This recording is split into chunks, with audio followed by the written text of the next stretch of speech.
Good morning साथियों, मैं doctor Zakir Hussain, assistant professor, department of history, Babu Shobharam government arts college Alwar. साथियों, महाशिवरात्रि और इंटरनेशनल वीमेन डे की आप सभी को बहुत बहुत शुभकामनाएं।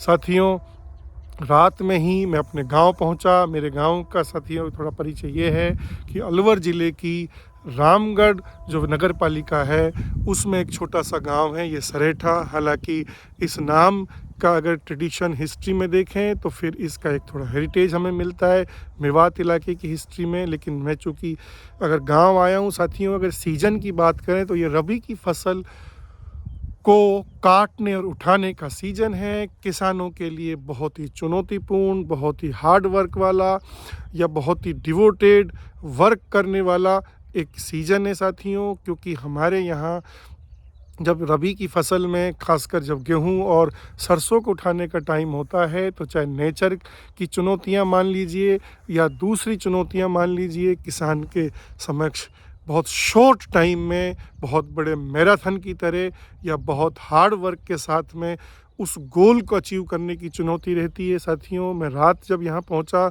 तो मुझे गांव खेतों में नज़र आया, क्योंकि पूरे गांव की अगर बात करें तो लोग अपने खेतों में युद्ध स्तर पर वर्क कर रहे हैं। साथियों, हम लोग ये भी अगर बात करें सरसों की तो सरसों लगभग या तो कट गई है या कट रही है या उठ रही है। और गेहूं के जैसे मैं अभी खेत में खड़ा हुआ हूँ अपने में, तो साथियों अभी इसमें थोड़ा सा वक्त लगेगा। लेकिन मैं अगर गांव की इकोनॉमी की बात करूं साथियों, तो गांव की इकोनॉमी फुल्ली एग्रीकल्चर बेस्ड है। हालांकि इसे मिक्स इकोनॉमी इसलिए बोलते हैं कि यहाँ पशुपालन का भी रोल है, लेकिन साथियों ये प्योर इकोनॉमी मानी जाती है ये इकोनॉमिक्स में। और प्योर इसलिए साथियों कि यहाँ कोई और इनकम की सुविधा या चीज़ें नहीं होती हैं। तो फिर इस इकोनॉमी से चूँकि उस किसान के सारे सपने जुड़े रहते हैं, उसके सारे अरमान जुड़े रहते हैं। और अगर मैं पिछले 20-30 सालों की बात करूं साथियों, हालांकि मैं हिस्ट्री का स्टूडेंट हूं, तो मैंने हमेशा किसान के जीवन को बहुत चुनौतीपूर्ण पाया और सरकारें भी उनके लिए कोई बहुत सकारात्मक नहीं रही हैं साथियों जितनी उनकी उम्मीदें हैं। और पिछले 20-30 सालों की बात करें तो किसान की कॉस्ट में इसलिए बहुत उसकी कॉस्ट बढ़ गई है कि चाहे पेस्टिसाइड्स की डिमांड मानो या खाद बीजों की दूसरी डिमांड मानिए या दूसरी कॉस्ट जो एग्रीकल्चर पर साथियों उनकी मार जो एग्रीकल्चर पर पड़ी है वो काफ़ी बढ़ने लग गई है। और उसके सापेक्ष यदि हम रेट्स की बात करें फसलों की तो वो कोई बहुत ज़्यादा नहीं बढ़ी है। तो फिर किसान के साथियों अगर बैलेंस शीट की बात करें तो उसमें या तो नेगेटिव ग्रोथ रेट्स है या बहुत माइनर ग्रोथ है साथियों। और चूँकि किसान की पूरी जो ज़िंदगी की चाहे रीति रिवाज हों, चाहे संस्कार हों, जिसमें विवाह और जो बाकी जो चीज़ें हैं वो सब किसानी पर निर्भर हैं। और साथियों चूँकि बाजारीकरण ने पिछले 20-30 सालों में ग्रामीण कल्चर को भी अपने, जिसको कह सकते हैं कि उन्होंने अपने उस जो उसका यूँ मान सकते हैं कि जो पूरा एक जिसमें उस ग्रामीण कल्चर को यानी अपने चाढ़े में जो सांप का चाढ़ा है उसकी तरह उसने उसमें साथियों लपेटने की कोशिश की है। इसके कारण यानी मैं यूँ कह सकता हूँ साथियों डिफरेंट डायमेंशंस में अब जो ग्रामीण कल्चर है, जो ग्रामीण इकोनॉमी है, बाज़ार ने अपने पैर पसारने वहाँ शुरू कर दिए हैं। बाज़ार जहाँ पहले गांव की इकोनॉमी गांव पर निर्भर थी, गांव के लिए था, गांव की सारी डिमांड की सप्लाई गांव से ही हो जाती थी, लेकिन साथियों अब गांव की डिमांड शहर तक से पूरी होने लगी है। तो किसी न किसी येन के प्रकार अब बाज़ार ने अपने पैर गांव की इकोनॉमी तक साथियों उसको जकड़ लिया है या पसार लिए हैं। और इसके कारण जो गांव के जो आदर्श थे, ये माना जाता था कि जितने अच्छे मूल्य हो सकते हैं, अच्छी नैतिकता हो सकती है, या चाहे हम लोग साथियों भाईचारे की बात कर लें या हम लोग जो भी एक बेस्ट वैल्यूज हो सकते हैं तकवे के, और या यूँ साथियों ह्यूमैनिटी की जो बात हो सकती है अच्छे स्टैंडर्ड की, वो गांव में ज़्यादा अच्छा या गांव उसमें ज़्यादा मजबूत मिलते थे। लेकिन जिस तरह से पिछले दिनों बाजारीकरण से गांव को साथियों लीला गया है या लील दिया लगभग गया है, तो फिर ये सब अब गांव में भी दुखद स्थिति ये है, तकलीफ़देह ये लगता है कि वहाँ भी उन मूल्यों में, वहाँ भी उस भाईचारे में, इंसानियत में अब हमें गिरावट का उल्लेख मिलता है। जबकि गांव साथियों हिस्ट्री में ही मैं गाँव को इसके लिए बहुत आदर्श मानता रहा था, या हमने ऐसा ही पढ़ा था। लेकिन चूँकि हम शहरी और ग्रामीण दोनों जीवनों को जब देखते हैं तो हमें ग्रामीण जीवन को समझते हुए बहुत तकलीफ़ होती है साथियों। हालांकि जो गांव में जो सर कमिटमेंट का जो जो वर्क कल्चर है, वो अपने आप में जो किसान जिस तरह से साथियों अपने गोल पर वर्क करता है बेचारा दिन रात, तो ये अपने आप में सबके लिए आदर्शपूर्ण है।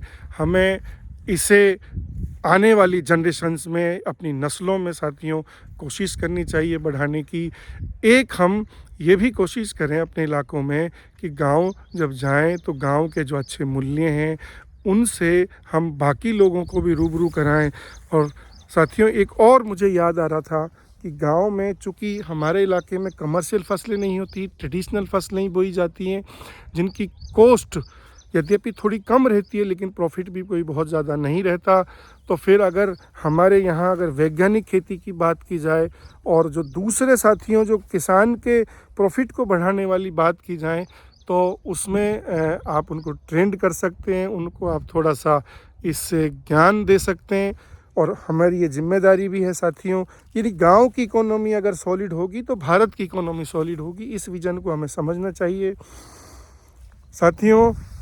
हालांकि गांव में एक अच्छी चीज़ मुझे ये मिल रही थी पिछले दिनों कि यहाँ अब तालीम पर, एजुकेशन पर काफ़ी जोर दिया जाने लगा है। हालांकि सरकार के भी अपने एफर्ट्स हैं, लेकिन प्राइवेट सेक्टर के भी, भले उनमें क्वालिटी बहुत अच्छी नहीं है, लेकिन फिर भी बच्चे और विशेषतः जो बच्चियाँ यहाँ पहले उनको तालीम पर जोर नहीं था, उनको भी अब पढ़ाया जाने लगा है, रिजल्ट्स भी आने लगे हैं। तो ये अपने आप में एक पॉजिटिव सिग्नल्स मान लीजिए, सिंबल मान लीजिए, और ये खुशहाल ग्रामीण जो भारत है उसका भी एक सिंबल मान लीजिए। और साथियों बिल्कुल मैं गांव आया, मुझे लगा कि अपने गांव से, अपनी गांव की जड़ों से साथियों को रूबरू कराएं। तो जब मैं मॉर्निंग वॉक पे आया हूं तो फिर मैंने सोचा कि चलो साथियों के साथ जुड़ते हैं। हालांकि अगर मौसम की बात करें तो इस बार मार्च की जो शुरुआत है साथियों, उसमें उतनी गर्मी नहीं है, वो बहुत कंफर्ट है, बल्कि थोड़ा सा ठंड का ही मौसम है। क्योंकि पिछले दिनों बारिश और कहीं कहीं ओले भी पड़े थे। हालांकि ओले किसान के लिए एक बहुत बड़ी गाज होती है और वो बेचारा बहुत दुआएं करता है, बहुत प्रे करता है कि इस बड़ी चुनौती से उसे मुक्ति मिल जाए। कुल मिला के साथियों किसान के जीवन से हमें खुद को जोड़ना चाहिए, समझना चाहिए कि किस तरह वो एक भाग्य विधाता है। और साथियों में हिस्ट्री में भी देखता रहा कि वो हमेशा सिस्टम से डिमांड करता रहा, बेचारा उससे रिक्वेस्ट करता रहा कि उसकी इकोनॉमी को भी, उसकी फसलों के रेट्स को भी सम्मान मिले। तो मेरा ये भी है साथियों कि जितनी कोशिशें हों आगे पॉलिसीज़ में, किसान को भी बहुत सेंटर या भागीदार उसमें बनाया जाए, उसकी इकोनॉमी को भी देखा जाए, क्योंकि उसके अपने अरमान इसी से जुड़े हुए हैं। और साथियों जो मूल्य गांव में गिरे हैं, हम लोग ये भी दुआएं करें कि अब गांव भी वही हमारे स्टैंडर्ड को, यानी जो रिकास्टिंग पास्ट की अगर बात करें तो फिर वो गांव भी अपने, जिनके गांव का जो बेस्ट पॉजिटिव था, जिनकी वजह से वो पूरी दुनिया में परचम लहराए करते थे, वो पास्ट दोबारा लौट कर आए और फिर ये जड़ें मजबूत हों साथियों। और हम और हमारी नस्लें अपने ग्रामीण भारत से, हमारी ग्रामीण कल्चर से साथियों जुड़े रहें। बहुत बहुत शुक्रिया।